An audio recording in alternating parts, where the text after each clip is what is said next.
பூச்சி வட்டெல்லாம் அந்த கிணத்துக்குள்ள குடி கொள்ள ஆரம்பிச்சிடும்.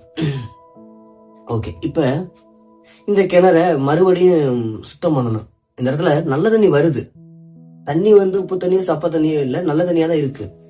ஆனா பயன்படுத்தாதனால இதுல தூசி குப்பெல்லாம் மூடிடுச்சு. இப்ப என்ன பண்ணணும், இதை பயன்படுத்தணும், மீண்டும் பயன்படுத்தணும். அப்ப நான் என்ன பண்ணணும், இந்த கிணற மறுபடியும் தோண்டணும்.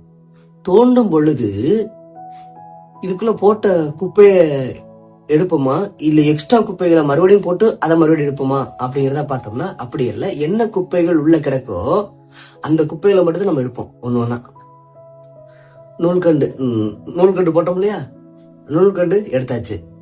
அதே மாதிரி இது ஏதோ ஒரு மருந்து நினைக்கிறேன், எடுத்தாச்சு. தீப்பெட்டி, அப்புறம் இன்னொரு நூல்கண்டு, சாப்பீஸ், எல்லாத்தையும் எடுத்தாச்சுன்னா இனி இந்த கிணத்துக்குள்ள ஏதாவது இருக்குமா? இருக்காது. இனி இந்த கிணறு மறுபடியும் சுத்தம் பண்ண வேண்டிய அவசியமே இல்லை. அது என்ன ஆகும், நல்ல தண்ணியை கொடுத்துக்கிட்டே இருக்கும். இனி பயன்படுத்த அது போலதாங்க பிரியமானவர்களே, இந்த கிணறுன்னு சொன்ன இல்லையா, இத நம்மளுடைய இருதயம்னு நினைச்சுக்கிறோங்க. இத நம்மளுடைய இருதயமும் நினைச்சுக்கிறோங்க. சரியா? இப்ப இந்த இருதயம், அதாவது பிறந்த குழந்தைங்க எல்லாத்துக்குமே என்னன்னா இருதயம்னு எல்லாருக்குமே இருக்கு. சரியா? இருதயங்கிறது ரசிக்கப்பட்டவங்களுக்கு தான் கொடுக்கப்பட்டிருக்கு அப்படிலாம் இல்ல, எல்லாருக்குமே இருதயங்கிறது இருக்கு. ஓகே, இப்ப உங்களுடைய சின்ன புள்ள வாழ்க்கைய அப்படியே ஒரு நிமிஷமா நினைச்சு பாருங்களேன். சின்ன பிள்ளையில இருந்து இந்த இருதயத்துக்குள்ள, அதாவது நினைவுகள், இந்த ரெக்கார்டிங் தியேட்டர்னு கூட நினைச்சுக்கோங்க. ரெக்கார்டிங் தியேட்டர் சொல்ல போனா ரெக்கார்டிங் பண்றக்கூடிய இடமா இருக்குது. ஓகே, இப்ப இந்த இருதயத்துக்குள்ள கர்த்தர் ஃபர்ஸ்ட் நம்ம எல்லாருமே நல்லவங்களாத ஒன்று பண்ணியிருக்கிறாரு. எல்லாருக்குமே நல்ல இருதயத்தை கொடுத்து வச்சிருக்கிறாரு. ஆனால் ஸ்தோத்திரம்,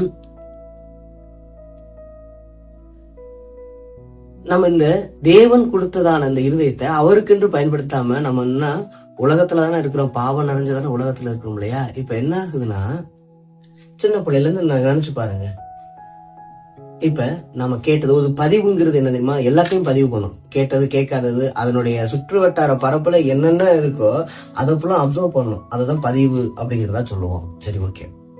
இப்ப இந்த இடத்துல பாத்தீங்கன்னா, நம்ம சின்ன பிள்ளையில இருந்து நல்ல விஷயத்த மட்டுமே செஞ்சிருந்தாலும் ஆனா கெட்ட விஷயத்த பார்க்கவும் செஞ்சிருக்கிறோம், கேட்கவும் செஞ்சிருக்கிறோம்.